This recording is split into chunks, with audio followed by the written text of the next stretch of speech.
Texas redistricting plans are a classic example of what is known as gerrymandering.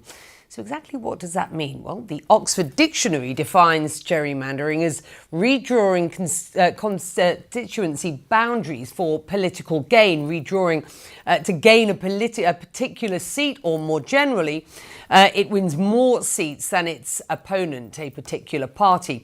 Well, now, important to note that in the United States, both parties engage in gerrymandering. But Republicans have more openly embraced the process. So how can it impact elections? Well, take a look at these maps. They show how the 2024 election went based on the boundaries of the congressional districts around San Antonio and the Texas state capital of Austin, and how the vote would have gone based on the proposed map. Well, my next guest, David Daly, is a senior fellow at Fair Vote, a non-partisan group that advocates for better elections in the US. He's also author of the book Anti-Democratic: Inside the Far-Right's 50-Year Plot to Control American Elections. He joins me now from Massachusetts. Just give me your initial response to what we've seen in Texas, sir. We are in the midst of a gerrymandering Armageddon this summer. Texas is going all out. They are going to grab an additional 5 seats. California is going to respond and put this before voters. All of this, of course, the backdrop is that Republicans only have a 3-seat advantage in the race for the U.S. House in the midterms. So every single seat that either party can grab, extraordinarily consequential on a congressional map that has become so largely non-competitive nationwide. That's right, and enormously consequential, consequently, forgive me, for Donald Trump at this point, who is applauding what happened in Texas. Let's just have a look at this. There are a few cities in Texas that are affected. The proposed map on the right here shows how the 2024 presidential election would have gone if this map had been in place. For our international viewers, just walk us through this process. I mean, what sort of impact can or is this likely to have at this point as you look at things as they stand? This is likely to have a huge consequence. The House hangs on a 3-seat margin between the two parties. Democrats need to win back the House if they want to have any chance at putting brakes on Donald Trump and the Republican power in the United States. And so what Texas is doing would push Republican advantage from 3 seats up to 8 seats.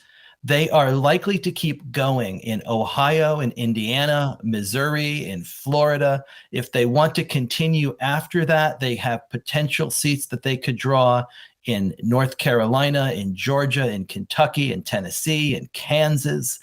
Democrats can make a move in California. The trouble is they have very few opportunities and targets. They just don't control complete power in enough states. So this is going to end up being a big Republican boost in the midterm elections before a single vote is actually cast. This bill is going to pass. They're going to get what they want, and Trump's going to have 5 more seats from Texas. So that's why we're relying on California. Well, look, that's our only hope right now. We know that when Trump made the call to Abbott, we saw that Abbott is going to comply. He doesn't have the courage to stand up against him and push back. So we know that that's the only hope that we have right now, to set the legal record and have the courts take a look at it and make the decision. And the Democrats in Texas firmly believe that this is a violation of the Section 2 of the Voting Rights Act. Look, Republicans need to be concerned that this is going to backfire on them. Trump is so blinded by his greed that he doesn't see what's happening. He's willing to throw other Republicans under the bus. In California, we saw the Republican Congress members pleading, asking to stop this mid-decade redistricting. But they don't care because they're so blinded by their greed that they're willing to throw them under the bus to get what they want, and that is more reinforcement in Congress, in Washington. Now, Trump could call Abbott right now and tell him to back off, but he won't because he's too greedy. Yeah, I'm very concerned because what we're seeing happen is that they are no longer listening to the people. We're seeing them drive this ship right into the ground by continuing to push efforts, listening to just one person, Trump. He's giving the directives, and that's all that they're following. So our body is fragile in terms of the collaboration. I don't think we're gonna see further collaboration between the Democrats and Republicans in Texas, because this is dividing us. This is drawing a line in the sand, and people are taking sides.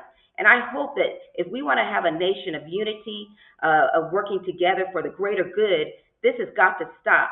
But for now, since they're playing dirty, we got to play dirty too.